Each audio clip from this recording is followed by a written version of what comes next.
Hello fighters, welcome back to the channel. उम्मीद करती हूँ आपकी तैयारी बहुत अच्छी चल रही होगी। और हम बढ़ते हैं अपनी आज की वीडियो की तरफ। और जिसका पहला वर्ड है वो है एग्जाजरबेट। एग्जाजरबेट का मतलब होता है एग्रावेट। इसका हिंदी मतलब होता है बदतर होना। इसके सिनोनिम्स की बात करें तो वो है वर्सन या फिर इन्फ्लेम, और एंटोनिम्स हैं काम। चलिए रिपीट करते हैं एक बार हम इसको। जो हमारे पास वर्ड है वो है एग्जरबेट, जिसका मतलब होता है एग्रावेट या फिर बदतर होना। और इसके सिनोनिम्स हैं वर्सन या फिर इन्फ्लेम, और एंटोनिम्स हैं काम। एग्जाम्पल देखते हैं।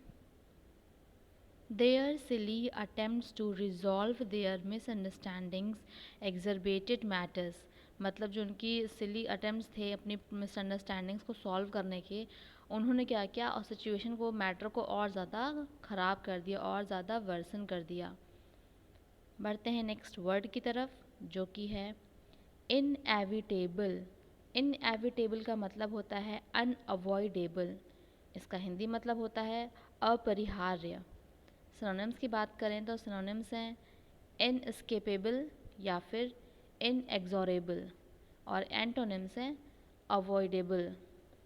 चलिए रिपीट करते हैं इस वर्ड को। वर्ड है इनएविटेबल, जिसका मतलब होता है अनअवॉइडेबल या फिर अपरिहार्य।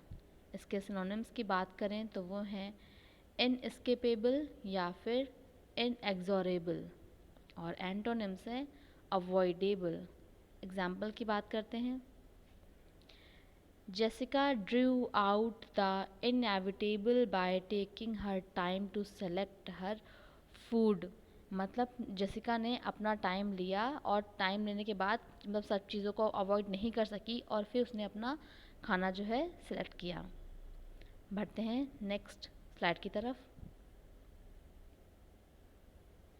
और इसमें जो हमारे पास फर्स्ट वर्ड है वो वर्ड है ऑस्ट्रेसाइज।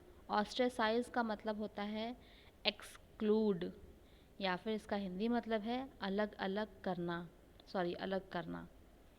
सिनोनिम्स की बात करें तो सिनोनिम्स हैं शन या फिर स्पर्न, और एंटोनिम्स हैं वेलकम। रिपीट करते हैं वर्ड को।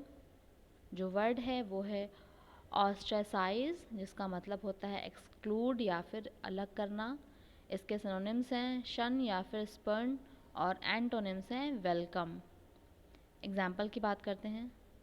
She was declared a witch and ostracised by the villagers. मतलब उसको एक चुड़ैल घोषित कर दिया गया, और उसको और विलेजर्स के द्वारा अलग कर दिया गया। बढ़ते हैं नेक्स्ट वर्ड की तरफ, जो कि है क्रेडिबिलिटी। क्रेडिबिलिटी का मतलब होता है प्लॉसिबिलिटी, या फिर इसका हिंदी मतलब है विश्वसनीयता। सिनोनिम्स की बात करें तो वो है बिलीवेबिलिटी या फिर एक्सेप्टेबिलिटी, और एंटोनिम्स हैं इम्प्लॉसिबिलिटी। रिपीट करते हैं वर्ड को। जो वर्ड है वो है क्रेडिबिलिटी, जिसका मतलब होता है प्लॉसिबिलिटी। प्लॉस है, पॉसिबिलिटी नहीं है, ध्यान रखिएगा। प्लॉसिबिलिटी, इसका हिंदी मतलब होता है विश्वसनीयता, और इसके सिनोनिम्स हैं बिलीवेबिलिटी या फिर एक्सेप्टेबिलिटी, और एंटोनिम्स हैं इम्प्लॉसिबिलिटी। चलिए एग्जाम्पल देखते हैं। The books anecdotes have scant regard of credibility। मतलब जो बुक का एनेक्डोट है, उस स्कैंट का मतलब ये जो है, ये वर्ड स्कैंट, इसका मतलब आप बताओगे। आप रिप्लाई नहीं कर रहे हो, मतलब जो मैं पूछती हूँ उसका आप में से किसी का भी कमेंट नहीं आ रहा है कि इसका मतलब क्या है। प्लीज़ थोड़ा सा आप भी कोऑपरेट करिए चीज़ों में, तभी अच्छा लगेगा मुझे भी।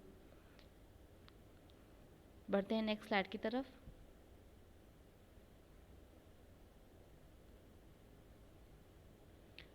और जो हमारे पास वर्ड है वो है अलाय। अलाय का मतलब होता है कंबाइन, या फिर इसका हिंदी मतलब है जोड़ना। सिनोनिम्स की बात करें तो वो है मैरी या फिर कपल, और एंटोनिम्स है स्प्लिट। रिपीट करते हैं। जो वर्ड है वो है अलाय, जिसका मतलब होता है कंबाइन या फिर जोड़ना। इसके सिनोनिम्स हैं मैरी या फिर कपल, और एंटोनिम्स है स्प्लिट। देखते हैं एग्जाम्पल को अब। He allied his racing experience with his father's business acumen. फिर से ये वर्ड आया है नया, अक्यूमेन। इसका मतलब मैं एक्सपेक्ट कर रही हूँ कि आप लोग बता देंगे मुझे। तो इसका इस एग्ज़ाम्पल का मतलब है उसने अपने जो भी रेसिंग एक्सपीरियंस था उसको अपने पापा के बिजनेस के साथ जोड़ दिया। चलिए बढ़ते हैं नेक्स्ट वर्ड की तरफ, जो कि है फेयरली। फेयरली का मतलब होता है रीजनेबली या फिर युक्तिपूर्वक।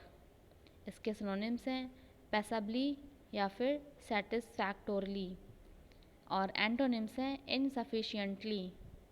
रिपीट करते हैं, जो वर्ड है वो है फेयरली, जिसका मतलब होता है रीजनेबली या फिर युक्तिपूर्वक, और इसके सिनोनिम्स हैं पैसिबली या फिर सेटिस्फैक्टोरली, और एंटोनिम्स हैं इनसफिशिएंटली।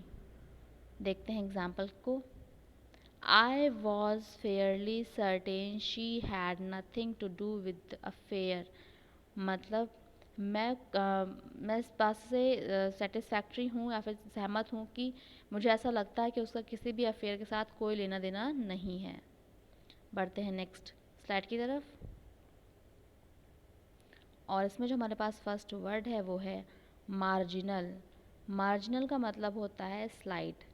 इसका हिंदी मतलब है थोड़ा। इसके सिनोनिम्स हैं स्मॉल या फिर टाइनी, और एंटोनिम्स हैं वास्ट। रिपीट करते हैं, जो वर्ड है वो है मार्जिनल, जिसका मतलब होता है स्लाइट या फिर थोड़ा। इसके सिनोनिम्स हैं स्मॉल या फिर टाइनी, और एंटोनिम्स हैं वास्ट। एग्जाम्पल देखते हैं। It seems to make just marginal difference. मतलब ऐसा लग रहा है कि इसने एक बहुत ही थोड़ा सा डिफरेंस जो है बनाया है। बढ़ते हैं नेक्स्ट वर्ड की तरफ, और ये वर्ड है विटल। विटल का मतलब होता है इरोड या फिर काटना। इसके सिनोनिम्स हैं वियर अवे या फिर ईट अवे, और एंटोनिम्स हैं इंक्रीज। रिपीट करते हैं वर्ड को, जो हमारे पास वर्ड है वो है विटल, इसका मतलब है इरोड या फिर काटना। सिनोनिम्स हैं वियर अवे या फिर ईट अवे, एंटोनिम्स हैं इंक्रीज। बढ़ते हैं एग्जाम्पल की तरफ। The list of 5 was whittled down to 2। मतलब जो 5 लोगों की लिस्ट थी उसको काट के 2 लोगों में बना दिया गया। बढ़ते हैं लास्ट स्लाइड की तरफ, और इसमें जो हमारा पहला वर्ड है वो वर्ड है रेडिकल। रेडिकल का मतलब होता है थ्रो या फिर पूर्ण।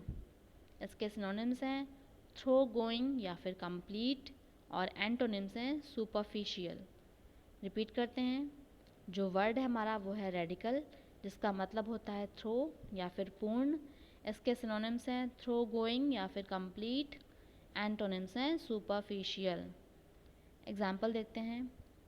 अ radical overhaul of the existing regulatory framework is needed. मतलब एक पूर्ण ओवरहॉल जो भी एग्जिस्टिंग रेगुलेटरी फ्रेमवर्क है उसको बनाने की ज़रूरत है। और जो लास्ट वर्ड है हमारा वो है माउंट, जिसका मतलब होता है गो अप। इसका हिंदी मतलब है चढ़ना। इसके सिनोनिम्स की अगर हम बात करें तो वो है एस्केंड या फिर क्लाइंब, और इसके एंटोनिम्स हैं डिसेंड। रिपीट करते हैं वर्ड को, और वर्ड है हमारा माउंट, जिसका मतलब होता है गो अप या फिर चढ़ना। इसके सिनोनिम्स हैं एक्सेंट या फिर क्लाइंब, और एंटोनिम्स हैं डिसेंड। एग्जाम्पल देखते हैं। ही माउंटेड द स्टेप्स, मतलब उसने कदम को आगे बढ़ाना शुरू करा। तो ये थे हमारे आज के 10 वर्ड्स। मिलते हैं आपसे नेक्स्ट वीडियो में, तब तक के लिए thank you and bye bye.